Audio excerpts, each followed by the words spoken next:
तीन कारण होते हैं। देखो, एक होता है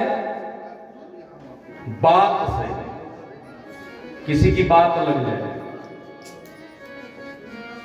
बात से, और या फिर लात से। ध्यान देना, बात से या फिर लात से या फिर हृदयाघात से। हृदयाघात, किसी ने ऐसा कुछ बोल दिया, हृदय में पीड़ा हो गई, संसार बुरा लगने लगा, परिवार बुरा लगने लगा। ये सब हमारे मतलब के नहीं है। अब तो हमें हरि शरण में ही चलना चाहिए, वही हमारी उद्धार करने वाले हैं। तो लात से किसने मानी जानते हो? भगवान ने। हाँ, बड़ी कथाएं सुने हो भागवत की, राम जी की कथा बड़ी सुने हो, शिव जी की बड़ी कथा सुने, कथा सुन करके। हाँ, वही कथा तो होती है, वही कथा होती है ना। वही पंडित जी, वही रोज वाले, वही पंडित जी का कथा सुनाएंगे, वही पंडित जी जो बैठे रहते हैं, कथा सुन सुन के जीवन बीत गया। लात से भगवान हरि की तरफ कौन गया? कहा लात से विभीषण जी महाराज भगवान राम की तरफ गए। रावण ने क्या माना था बताओ तो? क्या मारा? और हृदयाघात किसको हुआ? हृदयाघात जो हुआ वो भक्त प्रहलाद को। भक्त प्रहलाद, हृदय में घात कब हो गया? अरे हृदय के घात तो तब हो गया जब पाप ही सिखा रहा है कि तू भगवान को ना मानो। ऐसे भक्त प्रताप बाग में है। हाँ जी, बोलो जय श्री कृष्ण। हाँ, ऐसे भगवान भगत प्रताप बाग में है जो मंदिर में नहीं भेजते। मंदिर मत जाना, टीका मत लगवाना, है नहीं है मिश्रा जी? बताओ, है? ऐसे है, मंदिर मत जाना। हाँ? नहीं, कहीं मंदिर में मत जाना। लक्ष्मी मंदिर, चलो ठीक है। हाँ। और जो बात लगी, बात किसको लगी? कहा बात महाराज ध्रुव को। किसकी बात? अपनी विमाता की बात, सौतेली माता की बात लगी कि नहीं लगी? सुखदेव जी महाराज वर्णन करते हैं, ब्रह्मा जी के पुत्र मनु महाराज की धर्मपत्नी शतरूपा, शतरूपा के पुत्र हुए उत्तानपाद महाराज। उत्तानपाद का मतलब समझते हैं? उत्तानपाद का मतलब जिसका पैर ऊपर हो, हाँ, जमीन पे न लगता। उत्तानपाद का मतलब जिसका पैर ऊपर हो, वह उत्तानपाद है। और वास्तव में हम जब माँ के गर्भ में रहते हैं ना, तो हमारा भी पैर ऊपर ही रहता है। हम सब उत्तानपाद हैं। जिसका पैर ऊपर है वो उत्तानपाद है। अच्छा, उत्तानपाद की दो शादी हुई, विवाह दो हुआ है। एक रानी का नाम है सुनीति। क्या नाम है? नामार्थ क्या है? जो नीत के अनुसार चले, नीत ही नहीं सुंदर नीति के साथ चले। क्या? सुंदर नीति, सुनीति। सु माने सुंदर, नीति माने नीति। जो सुंदर नीति के साथ चले उसका नाम सुनीति है। और एक का नाम है सुरुचि। क्या नाम है? हाँ, रुचि माने क्या होता जानते हो? रुचि, हमारी भोजन में रुचि नहीं है, हमारे में रुचि नहीं है। रुचि माने हाँ, मन पसंद, जो हमें अच्छा लगे वो मैं करूं। क्या समाज कहेगा इससे कोई मतलब नहीं है, परिवार क्या कहेगा इससे भी कोई मतलब नहीं है। जो मुझे अच्छा लगे वो मैं करूं, उसको सुरुचि कहते हैं।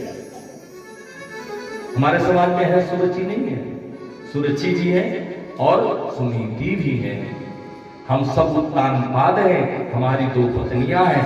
जो नीति के अनुसार चले वह सुनीति है, और जो सुरुचि के हिसाब चले, मनमानी बकना, मनमानी खाना, मनमानी चलना, मनमानी करना, उसको सुरुचि कहते हैं। तो सुनीति, जो सुनीत के सुंदर नीति के साथ चलता है, उसके यहां जो पुत्र होता है वह अटल होता है। अटल माने जो कभी टलने वाला ना हो, उसका नाम ध्रुव पड़ता है। क्या नाम होता है? ध्रुव। ध्रुव माने होता है अटल, जो कभी टल ना सके, उसको ध्रुव कहते हैं। ध्रुवम मृत्यु, ध्रुवम गीता में कहते हैं ध्रुवम मृत्यु। मृत्यु ध्रुव है, यानी मृत्यु अटल है, वो टाली नहीं जा सकती। इसलिए सुनीति का पुत्र है ध्रुव और सुरुचि का पुत्र है उत्तम। जो अपने इच्छा अनुसार चले वो तो अपनी चीज को उत्तम ही बताए। अब कपड़ा पहनती हैं अपने रुचि के अनुसार, कपड़ा वस्त्र। अब एक को तो देखते हैं कि झाड़ू की जरूरत नहीं पड़ती। यहाँ मंदिर में आते हैं ना, कई बार आ जाते हैं, शादी वादी होती है तो आ जाते हैं, तो मैं कहता हूँ भैया तुम लोगों को मेहनत नहीं करना पड़ेगा, आज मंदिर साफ हो जाएगा। वो पीछे से झाड़ू लगाते चलते, कई तो झाड़ू लगाती चलती है और कई तो फिर इतना कटा लेती हैं, इतना कटा लेती हैं, जहाँ से वो यहाँ कट वहाँ कट वो कट। ये सुरुचि है, ऐसी सुरुचियां होती हैं। मंदिर में जाए पुत्र, बेटा मंदिर में जाएगा तो कुछ अच्छी बात सीखेगा, भगवान का भक्त बनेगा, तो उसके दया धर्म होगा। ऐसा सुनीति कर सकती है। सुनीति ने ऐसा ही किया। ध्रुव महाराज एक दिन उत्तानपाद राजा अपने छोटे पुत्र जिसका नाम उत्तम है उसको गोदी में बिठा करके सिंहासन पर बैठे हुए थे, और साथ में सुरुचि थी। अब सुरुचि को कैसे ना प्रेम करें? हाँ, सुरुचि तो जो मर्जी कह सकती है और जो मर्जी बक सकती है, जो मर्जी आए वो कह सकती है। इसलिए सुरुचि को साथ में उत्तानपाद रखते हैं। बच के रहो, पता नहीं क्या मूड में आ जाए कह दे। तो उत्तम को गोद में बिठाया हुआ है, उसने कहा हुआ है मेरे पुत्र को गोद में ले लो, बिठाओ, ये कल का राजा होगा। उसकी रुचि क्या है? कल का राजा बनाना। उसको नहीं देख रही है सुनीति के पुत्र जो श्रेष्ठ है, बड़ा है, ध्रुव को, उसको राजा बनाने के लिए तैयारी नहीं कर रही है। अपने पुत्र को राजा बनाने की तैयारी पहले हो गई है। इसको शिक्षा दीजिए, सिंहासन पे बिठाइए, बताते रहिए कैसे कैसे क्या करना चाहिए। उसी वक्त ध्रुव महाराज आ जाते हैं और ध्रुव महाराज गोदी में बैठना चाहते हैं, और जैसे बैठने लगे उत्तानपाद महाराज उसको उठाने भी लगे, चलो गोदी में बिठा ले, ये भी मेरा पुत्र है। लेकिन हाथ पकड़ के सुरुचि ने खींच लिया और कहा एकदा सुरुचे पुत्रम कमारोपलालयम उत्तमनारुक्षम तम ध्रुवम राजाभ्यनंदता। अरे कहां बैठने जा रहा है तू? अगर राजा की गोदी में बैठना है जैसे उत्तम बैठा हुआ है ना, तो तुझे पुनर्जन्म लेना पड़ेगा और भगवान से प्रार्थना करना पड़ेगा कि तेरा जन्म मेरी कोख से हो, तब जाकर के तू इस सिंहासन का अधिकारी बनेगा। और खींच लिया। उस बालक को बड़ी बुरी बात लगी, अच्छा नहीं लगा। ध्रुव ने जाकर के अपनी मां से कहा, मां, हमारी सुरुचि माता जी ने मुझे ऐसे ऐसे कहा है, बहुत डांटा, बहुत फटकारा, वो अच्छी नहीं है। लेकिन सुनीति को देखिए, सुनीति कहती है, ना बेटा, अनेक प्रकार से ध्रुव ने बालक है, कुछ कहा ये ऐसी है, काली है, कलूटी है, लगड़ी है, डुंगड़ी है, आदि आदि शब्दों का प्रयोग किया, वो अच्छी नहीं है, उसका विचारधारा अच्छी नहीं है। सुनीति ने कहा, मां मंगलम तात, देखो अमंगल किसी के लिए नहीं करते, मां मंगलम तात परे सुमस्ता भुगते जनयोत पर दुखस्य सत्यम सुरुच्या विहितम भवान में यद दुर्भाग्या उदरे परे। अरे ठीक ही तो कहा है तेरी भी माता ने, कौन सा बुरी बात कहा है बताइए, वो ठीक ही तो कह रही है। अरे उन्होंने क्या कहा है, तू भगवान का भजन कर, अगर राज सिंहासन प्राप्त करना है तो तपस्या कर। शास्त्र भी यही आदेश देता है कि हमें अगर राज सिंहासन की आवश्यकता है तो तपस्या करना पड़ेगा।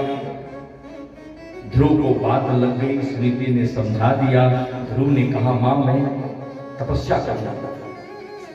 मां ने समझाया, बेटा घर में रह करके तपस्या कर। नहीं मां, मैं तपस्या करूंगा। मां के समझाने के बाद भी ध्रुव बालक, 5 वर्ष का बालक तपस्या के लिए निकल पड़ता है। वो मां धन्य है जिस मां का पुत्र भगवान का परम भक्त बने। गोस्वामी जी यही बात कहते हैं कि पुत्रवती जुगती जग सोई, पुत्रवती जग सोई, रघुपति भगति जासुर होई, रघुपति भगति जासुर होई। पुत्रवती वही कहलाने योग्य है जिसके पुत्र के हृदय में भगवान बसता है, भगत हो भगवान, वही पुत्रवती कहलाने वाली है।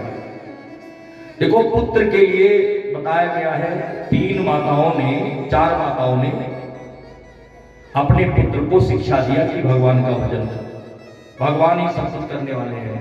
एक तो माताओं मदालसा, आप लोग जानते हो, अपने पुत्रों को, अलग का आदि पुत्रों को बहुत शास्त्र विधि बतलाई है।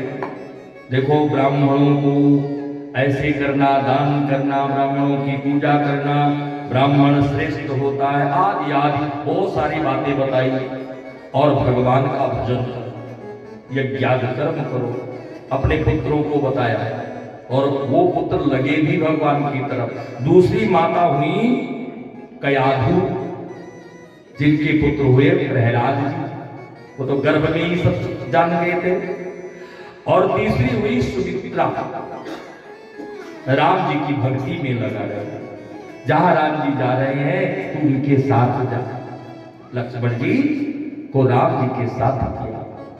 और जो चौथी है वो सुनीति जी है, जिन्होंने कहा तू भगवान का भजन कर। भगवान का भजन करने के लिए जा रहे हैं। नारद जी का आगमन हुआ है। उत्तानपाद से पूछा ये सब क्या हो रहा है। उन्होंने कहा देखो मेरा पुत्र भाग रहा है, वन को जा रहा है, रोको नारद जी। नारद जी ने बहुत प्रकार से समझाया है, देखो उसको जाने दो, भगवान का भजन ही करने जा रहा है, कौन सा पाप कर्म करने जा रहा है। वहां से नारद जी गए हैं, ध्रुव से मिले हैं। ध्रुव से पूछा अरे कहाँ जा रहे हो बालक। मैं वन में जा रहा हूं भगवान से मिलने। भगवान से मिलने, भगवान कैसे मिलते पता है? तपस्या करने से मिलते हैं, पूजा करने से मिलते हैं, भजन करने से मिलते हैं। हमारी मां ने बताया है तपस्या कैसे की जाती है, ये मां ने बताया है। और वो तो नहीं बताया तपस्या कैसे की जाती है। पूजा कैसे की जाती है ये नहीं बताया तो फिर कैसे करोगे? और फिर सुनो, वन में जा रहे हो ना, वन में भगवान नहीं बब्बर शेर मिलता है। हाँ, भगवान नहीं, शेर मिलेगा, खा जाएगा। नारद जी की बातों पर गौर करते हुए कहा गुरु ने कि महाराज तो फिर ये कौन बताएगा? कहा गुरु बताता है। तो कहा गुरु आप ही बन जाओ ना, आप ही बता दो। देखो गुरु कैसा होना चाहिए ये भी बताया गया हमारे शास्त्रों में, कैसा गुरु होना चाहिए। कहा आचार्यो वेद संपन्नो विष्णु भक्तो विमत्सरः मंत्रज्ञो मंत्र भक्तश्च सदा मंतास्त्रया स्तुतिः। कैसा होना चाहिए गुरु? कहा आचार्यो वेद संपन्नो, आचार्य को वेद संपन्न होना चाहिए, वेद का ज्ञान होना चाहिए, वेद संपन्न। और विष्णु भक्तो मत्सरः, विष्णु भगवान का परम भक्त होना चाहिए। और कहा मंत्रज्ञो, मंत्र को जानने वाला होना चाहिए। और मंत्र ही जानना नहीं, मंत्र को शुद्ध उच्चारण करना जानना चाहिए, शुद्ध बोले। और मंत्रों का इतना भक्त बन जाए, इतना भक्त रहे कि हर वस्तुओं का, हर चीजों का ज्ञान मंत्रों के द्वारा उसको होना चाहिए। ऐसे नहीं और सब विस्मरण हो जाता है। मंत्र याद कर लो, मंत्र कभी विस्मरण नहीं होता है। और ध्यान रहे, मंत्र किताबों में नहीं होता है, मंत्र किताबों में नहीं होता है, मंत्र तो गुरु के मुख से निकलता है। मंत्र कहां से निकलता है? गुरु के मन में। अरे गुरु के मुख से निकला हुआ शब्द ही तो मंत्र बनता है। नारद जी ने गुरु मंत्र दिया, नारद जी ने जिनको मंत्र बताया। क्यों?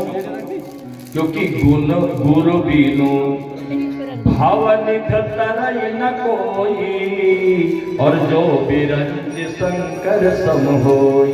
गुरु के बिना उसका कल्याण नहीं हो सकता है, चाहे भगवान ब्रह्मा ही क्यों ना हो। उन्होंने मंत्र दिया नारद जी ने, ओम नमो भगवते वासुदेवाय, ओम नमो भगवते वासुदेवाय, ओम नमो भगवते वासुदेवाय, ओम नमो भगवते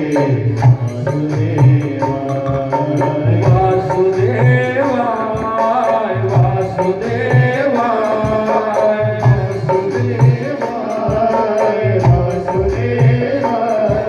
वासुदेवाय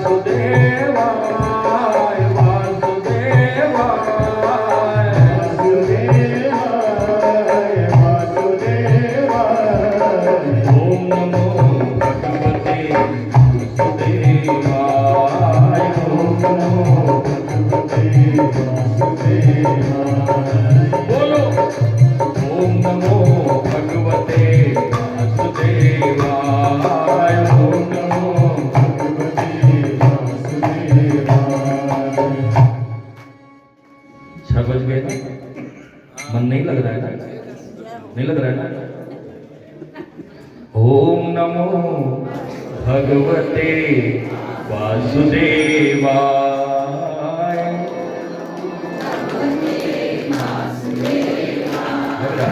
ओम नमो भगवते वासुदेवाय।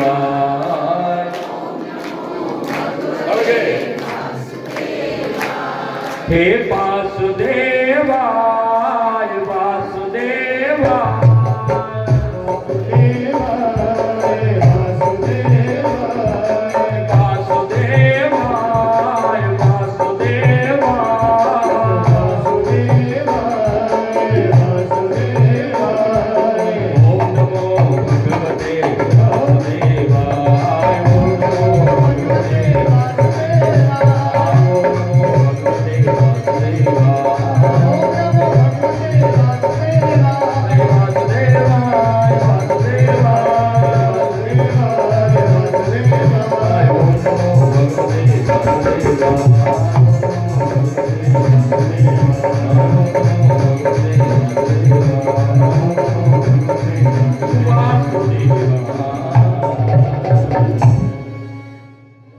ये मंत्र दिया गुरु दीक्षा हो, लेकिन हमारे दिमाग में इसको मंत्र मत मान लेना।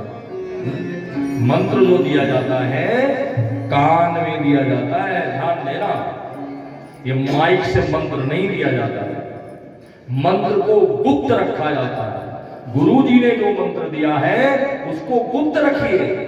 बगल वाला आपको कह रहा है गुरु जी ने यही मंत्र दिया होगा ना, हाँ जो मंत्र दिया है अच्छा चला, यही बताइए।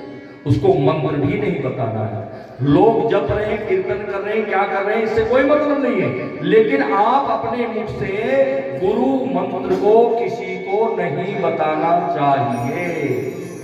आजकल तो माइक में बैठ करके शिष्यों को मंत्र दिया जाता है।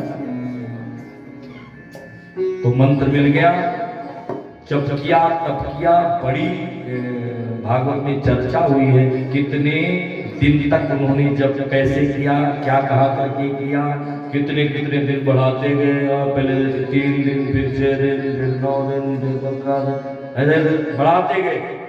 हाँ, तपस्या किया, भगवान प्रसन्न हुए, पधार गए, नारायण प्रकट हो गए, बेटा वरदान मांग। ध्रुव तो भगवान को देख करके बस देखता ही रह गया। जो भगवान सामने आ जाए फिर क्या बात है? बोल बेटा, बोल ना, बोल क्या चाहिए, मांगना, वरदान मांग। हाथ जोड़े टकटकी लगाए हुए भगवान के मुखार बिंदुओं को देखता जा रहा है, क्योंकि वो बोलना चाहता है लेकिन उसकी आवाज नहीं निकल रही है। भगवान समझ गए, भगवान समझ गए तो उन्होंने क्या किया? कृतांजलि ब्रह्मयेन कंबुना, कृतांजलि ब्रह्मयेन कंबुना, पसतस परसम बाल कृपया कपोलो। भगवान ने अपने हाथ से शंख को उस बालक के गाल से छुआया। बस स्पर्शम बाल बाल कृपया कपोलो, बोल माने गाल, गाल के पास छुआया, और जैसे छुआया कपोलो बसते वाणी। वाणी कहां बसती है? कपोल में, गाल में। इसीलिए कहते हैं स्वयं पंडित, गोसावी जी लिखते, अरे स्वयं पंडित, अरे जो गाल बजावा स्वयं पंडित कहते थे गोसावी जी लिखते। तो कपोलो बसते वाणी, या निवृत्त अस्तुन पाद पदम ध्यानात् भजनम कथा श्रवेण कास्यातः आदि आदि, मुझे सर्वदा आपके भक्तों का संग प्राप्त हो, ऐसा वरदान हो। भगवान ने कहा वरदान मांगना, जो मांगने आया था वो मांगना। फिर हाथ जोड़ करके कहा प्रभु मुझे वरदान दीजिए जिससे नित्य आपकी कथा श्रवण करता रहूं। अरे ये क्या मांग रहा है? जिसलिए तुमने तपस्या किया है वो मांगना। हाँ प्रभु, वरदान ही तो मांग रहा हूं। आप नित्य शुद्ध बुद्ध मुक्त रूप है नारायण, संपूर्ण शक्तियां आप में निवास करती हैं, मैं आपको प्रणाम करता हूं। अरे प्रणाम बाद में कर लेना, वरदान मांगना। उस बालक ने कहा प्रभु मुझे कुछ नहीं चाहिए। अच्छा, इसीलिए वन में आया था, कुछ नहीं चाहिए?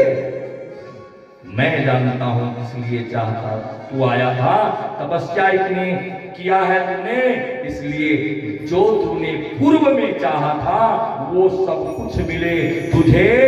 10,000 राज भोग मिले, तू राजा बन करके रहे।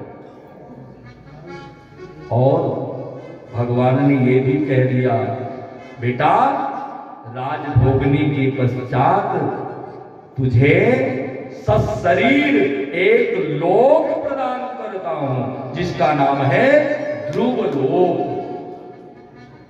कहते हैं राजगद्दी भोगते हुए ध्रुव महाराज जी ने समय बीता है और काल यानी मृत्यु विमान लेकर के आ जाए। काल आ गया, अब शरीर छोड़ करके तभी तो जाएंगे आगे ना, मृत्यु लोक में रह रहे हैं ना, तो शरीर तो छोड़ना पड़ेगा। मृत्यु आ गई, मृत्यु ने कहा शरीर नहीं जा सकते हो। भगवान के दूतों ने कहा, अरे महाराज क्या बात करते हो, जिसके ऊपर भगवान की छत्र छाया हो वो कुछ भी करने में सक्षम है। भगवान की कृपा है इस बालक पर, और भगवान की कृपा से दूतों ने कहा, देर क्यों करते हो, इसके सिर पर पैर रखो और चढ़ाओ। और ध्रुव महाराज जी ने मृत के सिर के ऊपर पैर रखा और विमान में चढ़ गए, और विमान लेकर के उड़ गया। मृत्योर मूर्धिन पदम दत्वा, भागवत कहता है मृत्योर मूर्धिन पदम दत्वा, मृत्यु के सिर पर पैर रख करके और वो हाथ भूतम गृहम, अपने उस विमान में बैठ करके ध्रुव लोक यानी अपने घर में जाकर के ध्रुव महाराज रहने लगे। भैया देखो कथा तो बहुत है, भगवान की कृपा इस बालक पे हुई, और इस ध्रुव की कथा से हमें यही ज्ञात होता है कि बुढ़ापे पे हम भगवान का भजन करेंगे। अभी तो खाने खेलने की उम्र है, अभी तो पढ़ने पढ़ाने की उम्र है, अभी तो मौज मस्ती की उम्र है। हाँ, जब बुढ़ापा आएगा तब भजन कर लिया जाएगा। अब बताओ, जब बुढ़ापा आ जाएगा तो भजन होगा क्या? कितने बुढ़ापे में भजन करते हैं? कितना भजन हो पाता है? कहते हैं गोड्डे काम नहीं करते, दर्द होता है। पंडित जी क्या करें, सीढ़ी तो चढ़ नहीं पाती, सीढ़ी उतर नहीं पाती, मैं कथा में कैसे आऊं? अब बताओ मैं उनके घुटने ठीक करूं पहले? इसलिए तो कहा गया है कोई भक्ति का उम्र नहीं होता। भक्त ध्रुव अगर उम्र को देखता तो भगवान की भक्ति नहीं प्राप्त कर सकता था, और ये ध्रुव लोक प्राप्त नहीं कर सकता था। सोचता कि जब बुढ़ापा आएगा तो भगवान का भजन कर लेंगे। तब क्या करोगे भाई? हाँ, क्या करोगे? आंखों पे तनेगा जाला, अरे आंखों पे तनेगा जाला, और लाठी से पड़ेगा पाला,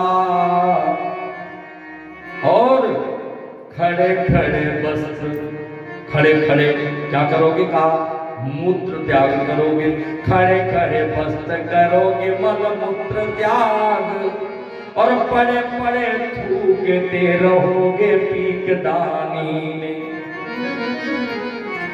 अरे भक्ति क्या करोगे जब, अरे शक्ति ना रहेगी जब, राम राम बोलते तुम्हारी बंदवानी में। यहां डेरा लगा लेगा कौन? बलगम डेरा लगाएगा, आवाज निकलेगी भी नहीं, तब राम राम नहीं करोगे, तब करोगे आम आम। हाँ, क्या बोलोगे? राम नहीं निकलेगा, बोलोगे आम आम। दांत रहेंगे नहीं, गला गुलगुल करेगा, तब आम आम बोलना, तब आम ही मिलेगा। अरे अतः योग जोग से और भोग से वियोग करो, कर लो भजन भगवान की जवानी में। भजन करना है तो जवानी में भजन कर लो। फिर कथा यहीं पर विराम हो जाएगा, क्योंकि 6:30 बज गए हैं। आगे की कथा हम कल सुनाएंगे। वैसे कथा तो हमें पहुंचना था समुद्र मंथन, लेकिन कथा यहीं पर हम विराम करते हैं, क्योंकि समय का बड़ा ध्यान देना चाहिए। हमारे जो पदाधिकारी गण हैं उनका ये आदेश है कि 3 बजने का मतलब 3 बजे और 6 बजने का मतलब 6 बजे। और ये जो आधा घंटा ले लिया है ना, ये आप लोगों का कथा प्रेम ने ले लिया है, मैंने नहीं लिया, सीधी सी बात। बोलो जय जय श्री, जय जय श्री। अब आरती होगी, उसके बाद जैसा भी हमारे कल की कथा में आप मैं बता रहे थे, कल बत्रा जी ने कहा था कि पंडित जी आप बता दिया करो, और कल मैं सोचा कि आज चौथा दिन है, मैंने बोल दिया। वैसे कल उत्सव ही उत्सव मनाया जाएगा। पहले तो कथा ये जो आएगी मैं संक्षिप्त में कह करके आगे बढ़ जाऊंगा। प्रहलाद की भी कथा करनी है, गजेंद्र मोक्ष की करनी है, ये सब कथाएं हैं। इन कथाओं को संक्षिप्त में कहते हुए आगे निकल जाएंगे। वामन अवतार की कथा होगी और रामा अवतार की कथा होगी, पूरी रामायण की कथा होगी, और फिर कृष्ण अवतार की कथा होगी। कृष्ण जन्म उत्सव आप लोग मनाएंगे, जैसे अपने बालक का उत्सव मनाते हो ऐसे ही कथा में भी भगवान कृष्ण का जन्म उत्सव मनाएंगे। और फिर देखा जाएगा जैसा भी होगा, भगवान की कृपा जैसी होगी, जितना बोलवाएंगे बोल देंगे, और नहीं तो फिर घड़ी देख करके बंद कर देंगे। जय जय श्री राम, जय जय श्री राम, जय जय श्री राम।